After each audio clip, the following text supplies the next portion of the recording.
नमस्कार, जय हिंद। स्वागत है आपका ओनली न्यू नेशन में। उत्तर प्रदेश में पंचायत चुनाव की घोषणा हो चुकी है। दावेदार और जितनी भी पार्टियां हैं सब तैयारियों में जुट गई हैं। सरकार बड़ी तेजी के साथ तैयारी कर रही है और अप्रैल के लास्ट तक पूरा का पूरा चुनाव संपन्न कराने की बात हो रही है। इसी बीच सबसे बड़ी बात यह है कि जहां एक और गांव-गांव में लोग जो कैंडिडेट हैं वो इंतजार कर रहे थे कि आरक्षण होने के बाद किसका कहां पे किस गांव में कौन सी सीट आएगी, किस जिला पंचायत में कौन सी सीट आएगी, किस ब्लॉक में कौन सी सीट आएगी। वहीं दूसरी ओर कई राजनीतिक पार्टियां भी इसी तैयारी में थी कि जल्द से जल्द पंचायत चुनाव की घोषणा हो, आरक्षण की घोषणा हो और वो अपनी तैयारी और अपनी दावेदारी कर सके। आपको बता दें, पंचायत चुनाव त्रिस्तरीय पंचायत चुनाव है जहां पे ग्राम पंचायत, क्षेत्र पंचायत, जिला पंचायत 3 स्तर पे चुनाव होंगे। जो प्रदेश के उत्तर प्रदेश के बाहर के लोग हैं उनकी भी निगाहें उत्तर प्रदेश के चुनाव में है, क्योंकि इसी बहाने एक आकलन हो पाएगा कि योगी आदित्यनाथ की सरकार ने कैसा काम किया और जनता कितना खुश है और आने वाले 2022 के चुनाव में इसका कितना प्रभाव पड़ने वाला है। तो आज हम इसी विषय पर आपको वीडियो में दिखाएंगे, बात भी करेंगे, क्योंकि आपको बता दें कि उत्तर प्रदेश की बाहर की कुछ पार्टियां जैसे आम आदमी पार्टी दिल्ली से, उसने भी उत्तर प्रदेश के पंचायत चुनाव में लड़ने की तैयारी कर ली है। उधर असदुद्दीन ओवैसी भी उत्तर प्रदेश के चुनाव में इन्वॉल्व होने की कोशिश कर रहे हैं और तमाम राजनीतिक पार्टियां इन्वॉल्व हो रही हैं। लेकिन इन सब के इतर, जैसा कि अभी तक का सबसे बड़ा रिकॉर्ड रहा है कि पंचायत चुनाव में निर्दलीय प्रत्याशी जो होते हैं उनकी दावेदारी सबसे मजबूत रहती है। आपने डीडीसी चुनाव देखा, जम्मू कश्मीर में डीडीसी चुनाव हाल में हुए थे, वहां पे आपने देखा कि निर्दलीय प्रत्याशी कितने ज्यादा सीट में थे। सारे गठबंधन जहां एक तरफ थे वहीं पे लगभग 60-70 के आसपास निर्दलीय प्रत्याशी दूसरे नंबर पे सबसे बड़ी पार्टी के रूप में भारतीय जनता पार्टी, सबसे बड़े अलायंस के रूप में गुपकार गठबंधन, लेकिन दूसरे पर अगर स्वतंत्र रूप से देखें तो दूसरे नंबर पे निर्दलीय लोग थे। तो आइए पहले उत्तर प्रदेश चुनाव की विश्लेषण करते हैं। उत्तर प्रदेश पंचायती चुनाव आरक्षण जारी होने के बाद कितनी बदल जाएगी यहाँ की राजनीति। पहले ये देखिए उत्तर प्रदेश की राजनीति कितना बदलने वाली है। तो आपको बता दें, उत्तर प्रदेश में पंचायत चुनाव के लिए जिला पंचायत, क्षेत्र पंचायत और ग्राम प्रधान के पदों के लिए आरक्षण जारी हुआ। कई जिलों के समीकरण बदले। लखनऊ में जिला पंचायत अध्यक्ष पद दलित महिला के लिए आरक्षित होगा। जिला पंचायत अध्यक्ष का पद, अगर आप लखनऊ से हैं तो आपको ये के लिए जानकारी महत्वपूर्ण है। लखनऊ मंडल में उन्नाव छोड़कर जिला पंचायत अध्यक्ष के सभी पद आरक्षित श्रेणी में होंगे। उत्तर प्रदेश में पंचायत चुनाव के लिए जिला पंचायत, क्षेत्र पंचायत, ग्राम पंचायत पदों के लिए आरक्षण जारी कर दिया गया है। रोटेशन के बाद कई जिलों की ग्रामीण राजनीति के समीकरण बदल गए हैं। राजधानी लखनऊ में जिला पंचायत अध्यक्ष का पद दलित महिला के लिए आरक्षित होगा। पिछले बार यह सीट ओबीसी के लिए आरक्षित था। लखनऊ मंडल में उन्नाव छोड़कर जिला पंचायत अध्यक्ष के सभी पद आरक्षित श्रेणी में होंगे।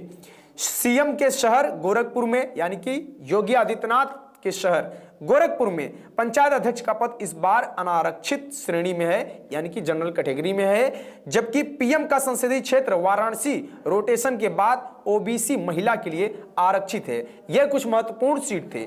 इसके अलावा आपको बता दें कि अपर मुख्य सचिव पंचायती राज मनोज कुमार सिंह ने शुक्रवार को बताया कि पंचायत चुनावों के पुनर्गठन के बाद 60.59 लाख की आबादी ग्रामीण क्षेत्र से नगरीय क्षेत्र में शिफ्ट हो गई है। इसका असर पदों पर पड़ा है। जिला पंचायत सदस्य के 69, क्षेत्र पंचायत सदस्य के 1946 और ग्राम प्रधान के 880 पद कम हुए हैं पहले की अपेक्षा।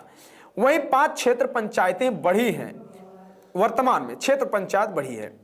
राजधानी में सर्वाधिक दलित आबादी लखनऊ में, एससी वर्ग की सबसे अधिक आबादी लखनऊ में है, यानी कि लखनऊ में एससी सबसे ज्यादा है। इसके बाद कौशाम्बी, सीतापुर, उन्नाव, हरदोई, रायबरेली, झांसी, औरैया, जालौन और बाराबंकी का नंबर है, यानी कि यहाँ पे सबसे ज्यादा दलित हैं। वहीं सबसे अधिक ओबीसी आबादी वाली बात है जो वो फिरोजाबाद में है। कोई भी जिला पंचायत अनुसूचित जनजाति के लिए आरक्षित नहीं हुई है। हालांकि 9 क्षेत्र पंचायतें जरूर आरक्षित हुई हैं। लखनऊ जिले में 494 ग्राम प्रधान चुने जाएंगे। इसमें 123 एससी, 44 महिला, ये लखनऊ का है। जिलेवार आरक्षण है। महिला लखनऊ, शामली, बागपत, कौशाम्बी, सीतापुर और हरदोई ये महिला के लिए आरक्षित है। एससी की बात करें कानपुर नगर, औरैया, चित्रकूट, महोबा, झांसी, जालौन, बाराबंकी, लखीमपुर खीरी, रायबरेली, मिर्जापुर। ओबीसी महिला के लिए है संभल, हापुड़, एटा, बरेली, कुशीनगर, वाराणसी, बदायूं। ओबीसी सीट किसके लिए है? आजमगढ़, बलिया, इटावा, फर्रुखाबाद, बांदा, ललितपुर, अंबेडकर नगर, पीलीभीत, बस्ती, संत कबीर, चंदौली, सहारनपुर, मुजफ्फरनगर। ये सीट ये सब जिला अध्यक्ष के लिए है। जिला अध्यक्ष यहाँ से जो चुने जाएंगे वो ओबीसी वर्ग से होंगे। वहीं महिला सीट की बात करें तो कासगंज, फिरोजाबाद, मैनपुरी, मऊ, प्रतापगढ़, कन्नौज, अमीरपुर, बहराइच, अमेठी, गाजीपुर, जौनपुर, सोनभद्र। अगर आप उत्तर प्रदेश से हैं, इन सब जिलों से हैं तो आप नोट कर सकते हैं। अनारक्षित बात की करें, जनरल कैटेगरी में कौन कौन सी जिला अध्यक्ष की सीट आ रही है तो अलीगढ़, हाथरस, आगरा, मथुरा, प्रयागराज भी है जनरल, फतेहपुर, कानपुर देहात, गोरखपुर, देवरिया, महाराजगंज, गोंडा, बलरामपुर, श्रावस्ती, अयोध्या, सुल्तानपुर, शाहजहांपुर, सिद्धार्थनगर, मुरादाबाद, बिजनौर, रामपुर, अमरोहा, मेरठ, बुलंदशहर, गाजियाबाद, गौतम बुद्ध नगर, उन्नाव और भदोही। ये अनारक्षित सीटें हैं। कुल मिला के यह मामला यह है कि अभी तक ये जो सीटों का बंटवारा हुआ है ये इस हिसाब से ये जिला अध्यक्ष का है। ब्लॉक प्रमुख की भी सीटें आ चुकी हैं, कहां आरक्षित है कहां अनारक्षित नहीं है वो आप वेबसाइट पे, संबंधित वेबसाइट पे, पंचायती राज की वेबसाइट पे जा सकते हैं और वहां से देख सकते हैं। इन सब के अलावा बात करें अगर राजनीतिक करियर की तो सबसे बड़ी बात यह है कि भारतीय जनता पार्टी हो, चाहे समाजवादी पार्टी हो, चाहे बहुजन समाजवादी पार्टी हो। हालांकि बहुजन समाजवादी पार्टी पंचायत चुनाव में बहुत ज्यादा इन्वॉल्व नहीं होती है, लेकिन कई क्षेत्र ऐसे हैं जहां पे तगड़े से चुनाव लड़ती है। वहीं बात करें बीजेपी की तो बीजेपी और समाजवादी पार्टी दोनों चिर प्रतिद्वंदी है एक दूसरे की, और हर जगह खासतौर से जिला पंचायत की सीट पर पूरी की पूरी लड़ाई रहेगी भारतीय जनता पार्टी की। अभी तक जो स्थिति है उत्तर प्रदेश की उस हिसाब से बीजेपी, क्योंकि उपचुनाव भी हुए थे 5-6 सीटों पर विधानसभा के, वहां पे बीजेपी ने जीत हासिल की थी और जो जातिगत तमाम समीकरण के हिसाब से देखा जाए तो बीजेपी मजबूत दिख रही है। अब देखना होगा कि सभी जिले में कौन से अध्यक्ष बनते हैं, किस पार्टी के अध्यक्ष बनते हैं, क्योंकि सबसे बड़ा फैक्ट है, आरक्षण का फैक्ट है कि जो सीट आरक्षित होगी वहां कहीं ना कहीं दूसरी पार्टी के भी लोग चुनाव जीत सकते हैं।